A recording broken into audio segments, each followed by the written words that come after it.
Theresa May triggers Brexit Article 50.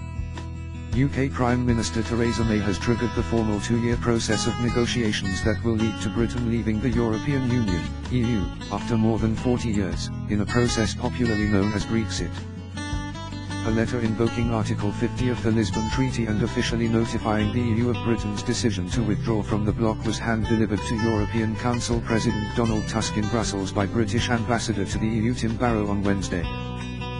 Copies are to be sent to the other 27 EU member states. In a speech to Parliament designed to coincide with the letter's delivery, May urged the country to come together as it embarks on a momentous journey. We are one great union of people and nations with a proud history and a bright future.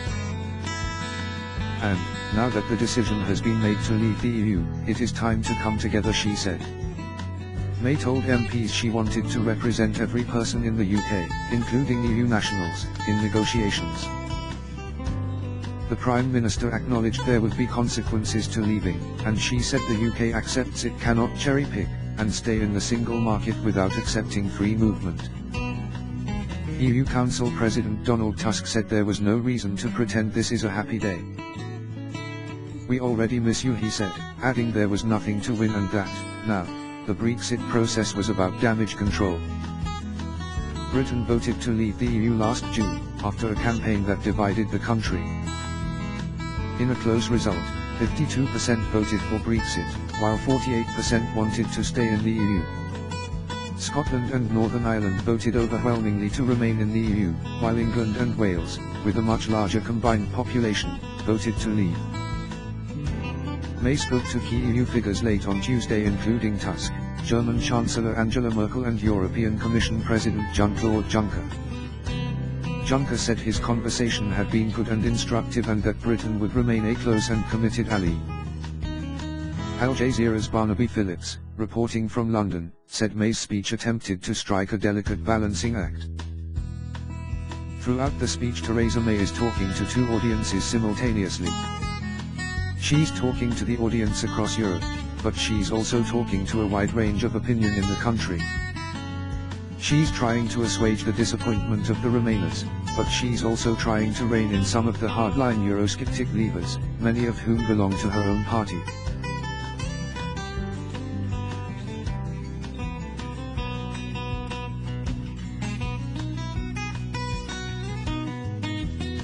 And a conservative-dominated press in this country who are much more gung-ho about the terms of Brexit, Phillips said. May has promised to take Britain out of the EU single market but negotiate a deal that keeps close trade relations with Europe, as she builds a strong, self-governing global Britain with control over its own borders and laws. Brexit Secretary David Davis said Britain was on the threshold of the most important negotiation for Britain for a generation. Challenges ahead.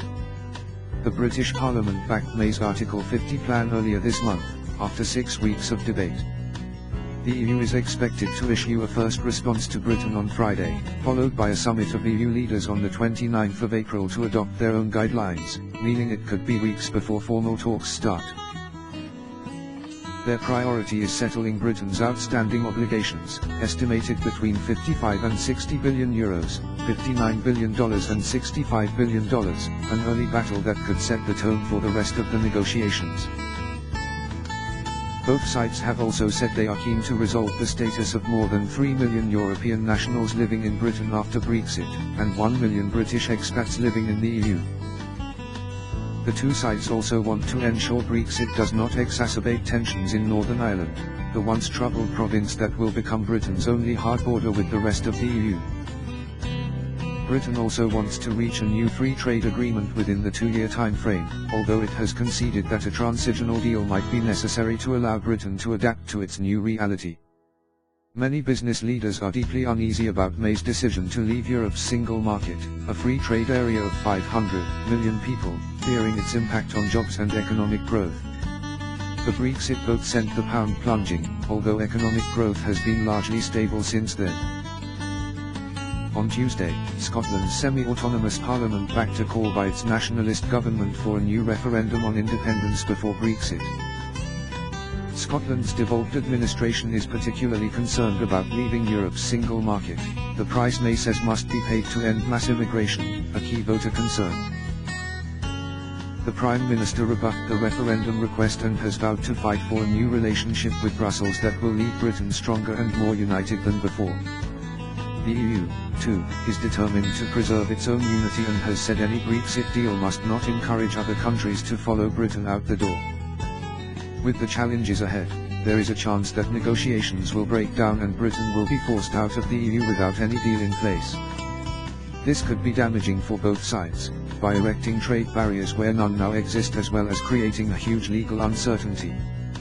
May has said no deal is better than a bad deal, and she has the support of pro-Brexit hardliners in her Conservative Party, who have been campaigning for decades to leave the EU.